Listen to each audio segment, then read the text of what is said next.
അസ്സലാമു അലൈക്കും വറഹ്മത്തുള്ളാഹി. അൽഹംദുലില്ലാഹി റബ്ബിൽ ആലമീൻ. അസ്സലാത്തു വസ്സലാമു അലാ അഷ്റഫിൽ മുർസലീൻ വഅലാ ആലിഹി വസഹ്ബിഹി വസല്ലം. ഔസത്തുഹു മഗ്ഫിറത്ത്. റമളാനിൻ്റെ മധ്യത്തിലുള്ളത് മഗ്ഫിറത്തിൻ്റെ പത്താണ്. അതിനാൽ നാം തൂബു ഇലല്ലാഹ്, അള്ളാഹുവിലേക്ക് നാം തൗബ ചെയ്ത് നാം മടങ്ങുക. ഇന്നല്ലാഹ യുഹിബ്ബുത് തവ്വാബീന വയുഹിബ്ബുൽ മുതതഹിരീൻ. തീർച്ചയായും അല്ലാഹു തആലയ്ക്ക് തൗബ ചെയ്യുന്നവരെ വളരെയധികം ഇഷ്ടമാണ്.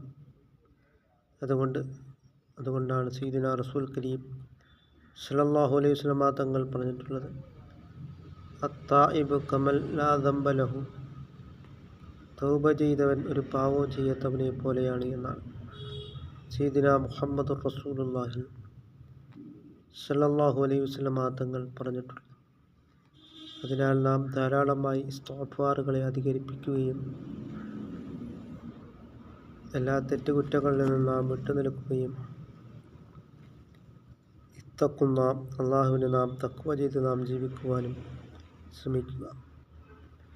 നോമ്പിനെ അല്ലാഹു തആല നിർബന്ധമാക്കപ്പെട്ടത് ലഅല്ലക്കും തത്തഖൂൻ, നിങ്ങൾ തഖ്വയുള്ളവരാകുവാൻ വേണ്ടിയാണ്. അങ്ങനെ നാം അത്തീഉല്ലാഹ വറസൂലഹു, അള്ളാഹുവിനെ റസൂൽ കരീം സ്വല്ലല്ലാഹു അലൈഹി വസല്ലം തങ്ങളെ നാം വഴിപ്പെട്ട് നാം ജീവിക്കുവാൻ ശ്രമിക്കും. കുല്ലു മൻ അലൈഹാ ഫാൻ. ഈ ലോകത്തുള്ളതെല്ലാം നശിക്കുന്നതാണ്. എന്നെന്നും ശാശ്വതമായി ജീവിക്കുന്നവൻ അല്ലാഹു റബ്ബുൽ ആലമീൻ, ലോകരക്ഷിതാവായ അല്ലാഹു തആല മാത്രമാണ്. അതുകൊണ്ട് നാം അള്ളാഹുവിൻ്റെ പ്രീതിയിലായിട്ട് നാം ജീവിക്കുവാനും ശ്രമിക്കുക. അതുകൊണ്ടാണ് സയ്യിദുനാ റസൂൽ കരീം സ്വല്ലല്ലാഹു അലൈഹി വസല്ലം തങ്ങൾ പറഞ്ഞിട്ടുള്ളത്, അമാറ ഉമ്മത്തി മാ ബൈന സിത്തീന വസബഈന.